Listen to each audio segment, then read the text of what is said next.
ago, and it was expensive, but it was good. But we're not going out to dinner. We're not even going to Subway.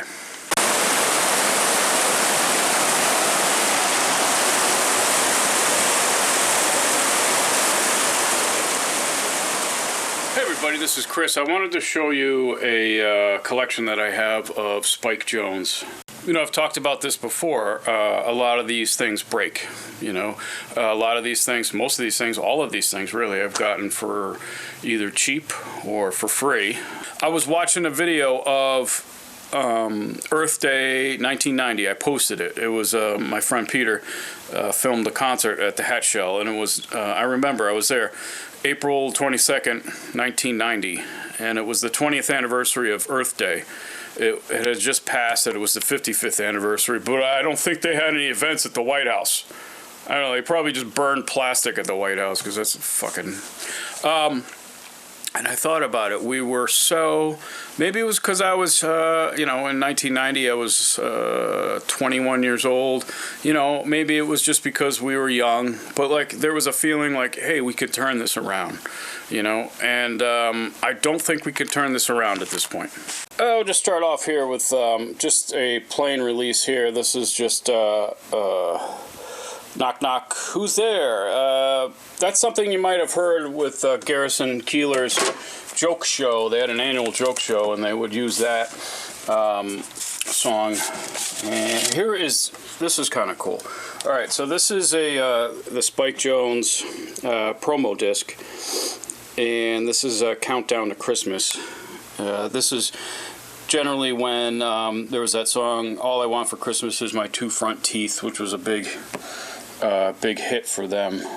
I forget who the original people who did that were. This is a spoof on that, but this one is also a promo copy, DJ copy, promo copy, and it also looks like the label is not exactly cut perfectly because it was just a promo. And on the other side we have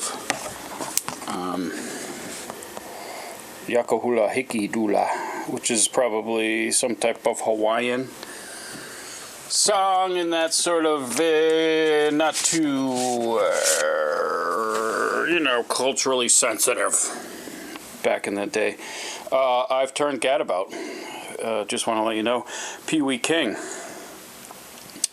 So this is another promo. It's a coming attraction. I think these are DJ copy. Down south, and they have these numbers on them. I don't know why. Must be a catalog number from all of a sudden disappointed in human beings who he created in the first place. So like, hey, don't blame me, blame him. He's the one who fucking made me, right? Doesn't make any sense really when you think about it. And that's what I did when I was a child, is that hey, you want to go to church? I don't know, let me think about it. Let me go to Bible camp, we'll learn about the Bible. Hey, you know, something ain't right here. Something ain't right. To be honest with you, I never want to have seafood again. I was never really into seafood, but like I never want to eat seafood again. It seems like it's a luxury food now anyway. So fuck that. I'm not eating seafood. We're not going out to dinner, really. I went to a birthday dinner. We had a nice birthday dinner in March, and I was like, I don't know. I have that trouble throwing things away. But this is what I did with them, and I just had an idea. My daughter and I were thinking, what am I going to do with these broken 78 pieces? And we're thinking of doing some type of art project, which would be a fun daddy-daughter cleanup art project thing to do some weekend or something. But this is the suitcase that I have. This is a suitcase. I had the same suitcase as a child, so I like that. But these are great. These 78s just happened to get trashed. So I have an entire milk crate full of broken 78s. Not a milk crate, a whole suitcase.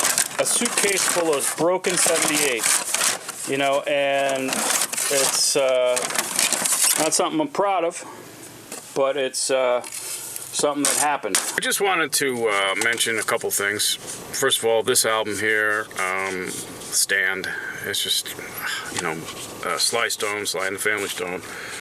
All right, well, I'm here back in New Hampshire at this stone arched bridge, which I enjoy coming here to have a little lunch and stuff.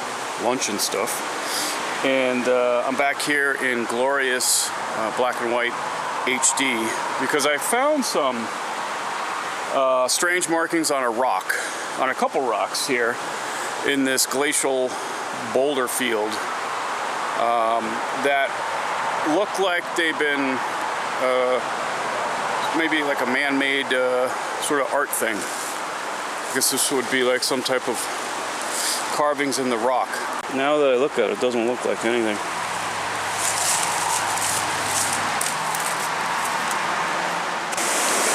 It's just amazing to be able to sit pretty much underneath this bridge that's been standing for more than 150 years. You know, it's just an amazing piece of architecture that was built too fancy, according to the townspeople. The politicians who spent the money on building that bridge were run out of office, never to be in office again because they spent too much money on this bridge, made it too fancy. But here it is 150 plus years later, and it's still bridging. And it's beautiful over here. I love it. It's very vibey up in those woods and around here. There's something about it. I don't know what it is. I've tried to look up some information about the area. There's not much in terms of like activity or what have you. But I feel like this is sort of like something. You know, I really feel strongly that there's some positive energy around here. At least I hope so. Of course, then you get up there and there's the road, and that's where all the negative energy is. So maybe it's just